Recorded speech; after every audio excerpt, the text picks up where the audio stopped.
ബിസ്മില്ലാഹ് അൽഹംദുലില്ലാഹ് വസ്സലാത്തു വസ്സലാമു അലാ റസൂലില്ലാഹ് വഅലാ ആലിഹി വസഹ്ബിഹി വമൻ ഇഹ്തദാ ബിഹുദാ അമ്മാ ബഅദ്. സൂറത്ത് ത്വാഹ 83 മുതൽ 85 വരെയുള്ള ആയത്തുകൾ പാരായണം ചെയ്യുമ്പോൾ പാലിക്കേണ്ടതായ തജ്വീദ് നിയമങ്ങളാണ് സൂചിപ്പിക്കുന്നത്.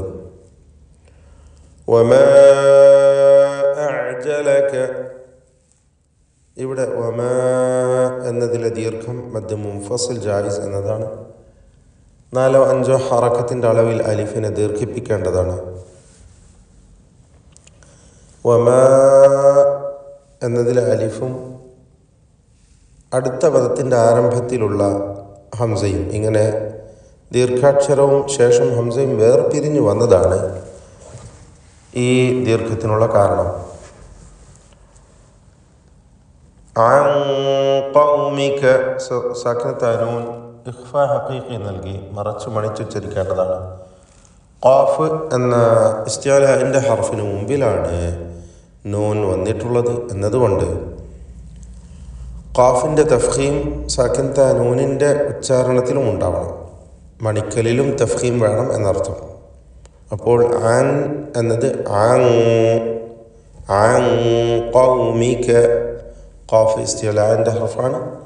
പൂർണ്ണമായ തഫ്ഖീം കൊടുത്ത് അതിനെ ഉച്ചരിക്കുക. അൻ ഖൗമിക വമാ അഅ്ജലക അൻ ഖൗമിക, മറച്ചു മണിച്ച് സാക്കിനത്തായ നൂനിനെ ഉച്ചരിക്കണം. ആ മണിക്കലിൽ തഫ്ഖീം വേണം. യാ മൂസ, ഇവിടെ ഈ വചനത്തിൽ തന്നെ ഖാഫ് മാത്രമാണ് ഇസ്തിഅലാഇൻ്റെ തഫ്ഖീം ചെയ്യേണ്ട ഒരു ഹർഫായിട്ടുള്ളത്, സ്വരഭാരത്തോടെ ഉച്ചരിക്കേണ്ടതായിട്ടുള്ളത്. മറ്റക്ഷരങ്ങളൊക്കെയും നേർവിപരീതമായ ഇസ്തിഫാലിൻ്റെ ഹർഫുകളാണ്, തർക്കീഖ് ചെയ്യേണ്ടവയാണ്. ഖാഫിൻ്റെ തഫ്ഖീം തൊട്ടു മുമ്പിലുള്ള സാക്കിനത്തായ നൂനിലും നൽകണം എന്നതും സൂചിപ്പിച്ചു. എന്നാൽ ഈ തഫ്ഖീമിൻ്റെ അക്ഷരം ഒഴിച്ച് ശേഷിക്കുന്ന എല്ലാ ഹർഫുകളെയും തർക്കീഖ് ചെയ്ത് ഉച്ചരിക്കുകയാണ് വേണ്ടത്. വമാ എന്ന് പറയരുത്. വമാ അഅ്ജലക അൻ ഖൗമിക യാ മൂസ, യാ മൂസ. ഖാല ഹും ഉലായി, ഇവിടെ ഖാല എന്ന പദത്തിലെ ഖാഫും അതിൻ്റെ ദീർഘാക്ഷരമായ അലിഫും ഇവ രണ്ടും സ്വരഭാരത്തോടെ ഉച്ചരിക്കേണ്ടവയാണ്, തഫ്ഖീം ചെയ്യേണ്ടവയാണ്. ഖാഫ് ഇസ്തിഅലാഇൻ്റെ ഹർഫാണ്. അതിനെ ദീർഘിപ്പിക്കുവാൻ ഉപയോഗിക്കുന്ന അലിഫിലും ആ തഫ്ഖീം ഉണ്ടായിരിക്കണം. ഖാല ഹും ഉലായി, ഹും എന്നതിലെ സാക്കിനത്തായ മീം ഇൽഹാർ ഷഫവി നൽകി മണിക്കാതെ വെളിവാക്കേണ്ടതാണ്.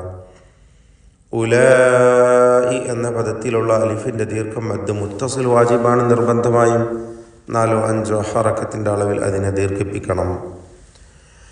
ഖാല ഹും ഉലായി അലാ അസരി, അലാ അസരി ഇവിടെ മദ് മുൻഫസിൽ ജായിസാണ് അലിഫിൽ നൽകപ്പെടുന്നത്. 4-5 ഹറക്കത്തിൻ്റെ അളവിൽ അലിഫിനെ ദീർഘിപ്പിക്കണം. മുൻഫസിൽ നേരത്തെ വന്നത് നാം സൂചിപ്പിച്ചു, അതേ ഹുക്മ് തന്നെയാണ് ഇവിടെയും. ഖാല ഹും ഉലായി അലാ അസരി വഅജിൽതു ഇലൈക റബ്ബി ലിതർദാ. ഇതിൽ റാഇന് മാത്രമാണ് തഫ്ഖീം ചെയ്യേണ്ടതായിട്ടുള്ളത്. വഅജിൽതു ഇലൈക റബ്ബി, റബ്ബി എന്നത് റാ മഫ്തൂഹത്തായതുകൊണ്ട് തഫ്ഖീം കൊടുത്ത് തടിപ്പിച്ച് സ്വരഭാരത്തോടെ ഉച്ചരിക്കേണ്ട സന്ദർഭമാണ്.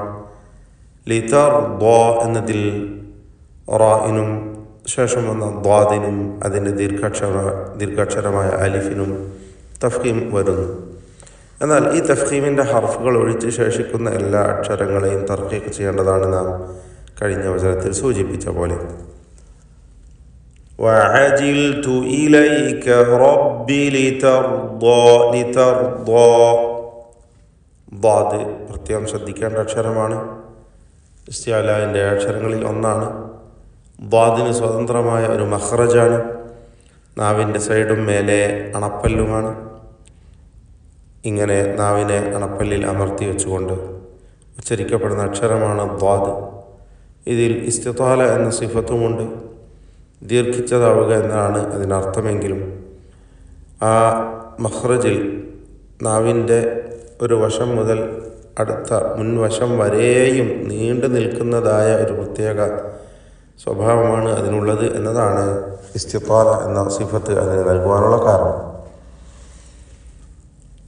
قال هم أولئك على أثري وعجلت إليك رب لترضى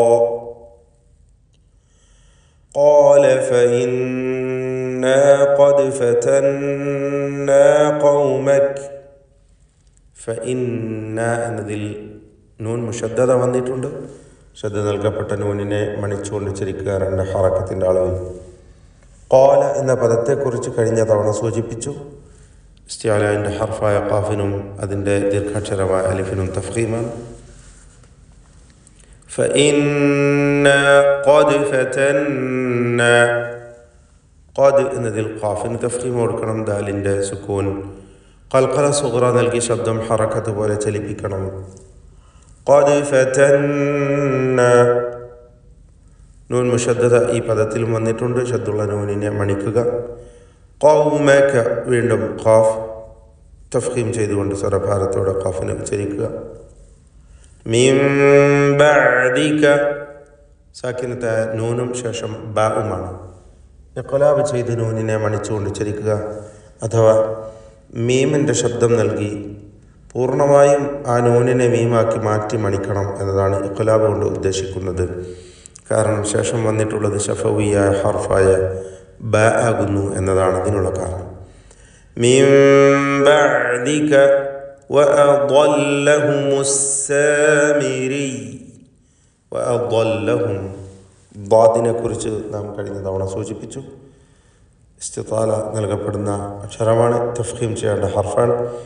വഅദല്ലഹുമുസ് സാമിരി അസ്സാമിരി ഇവിടെ അസ്സാമിരിയു എന്ന ശബ്ദ നൽകപ്പെട്ട യായിൽ നാം വഖഫ് ചെയ്യുകയാണ്. കൈഫിയ്യത്തുൽ വഖഫി അലൽ ഹർഫിൽ മുശദ്ദദ് ഈ വിഷയത്തെക്കുറിച്ച് ഉലമാ തജ്വീദ് വിശദീകരിച്ചതായി നമുക്ക് കാണുവാൻ സാധിക്കുന്നതാണ്. അഥവാ ഈ യായിൽ വഖഫ് ചെയ്യുമ്പോൾ അസ്സാമിരി അല്പം ഒരു പ്രഷർ കൊടുത്തുകൊണ്ട് അല്ലെങ്കിൽ ഒരു മർദ്ദത്തോടുകൂടി അതിൽ വഖഫ് ചെയ്യുകയാണ്. എന്നാൽ അസ്സാമിരി എന്ന് കേൾപ്പിക്കരുത്. അസ്സാമിരി എന്ന് ദീർഘം നൽകിക്കൊണ്ടുമാകരുത്. ഷദ്ദുള്ള അക്ഷരം എന്നാൽ അത് മുദ്ഗമായ അക്ഷരം എന്നതാണ്. വഖഫ് എന്ന അവസ്ഥയാകുമ്പോൾ 2 ഹർഫിനും സുക്കൂൻ എന്ന അവസ്ഥയുമാണ് വരുന്നത് ഇവിടെ. അപ്പോൾ ആ കാര്യങ്ങൾ ശ്രദ്ധിച്ചുകൊണ്ട് അസ്സാമിരി فإذا واذكروا الله عليها صواف فإذا وجبت جنوبها എന്ന് സൂറത്ത് അൽ ഹജ്ജിൽ പറഞ്ഞതുപോലെ അവിടെ വഖഫ് ചെയ്യുമ്പോഴൊക്കെ ഇതേ നിയമമാണ്. ഇപ്രകാരം ഷദ്ദുള്ള അക്ഷരങ്ങളിൽ വഖഫ് ചെയ്യുന്ന കാര്യം പ്രത്യേകം ശ്രദ്ധിക്കുക. ഇത് അതിനുള്ള ഒരു പരിശീലനത്തിൻ്റെ സന്ദർഭമാണ്. അസ്സാമിരി അസ്സാമിരി സൂറത്തുൽ ഖമറിൽ ഷദ്ദ നൽകപ്പെട്ട അക്ഷരങ്ങൾ കാണാം വഖഫിൻ്റെ സന്ദർഭം. ഇതുപോലെ പല വചനങ്ങളിലും നമുക്കങ്ങനെ കാണാവുന്നതാണ്. ഈ കാര്യങ്ങളൊക്കെ ശ്രദ്ധിച്ചുകൊണ്ട് പാരായണം ചെയ്യുക. ബാറക്കല്ലാഹു ഫീക്കും.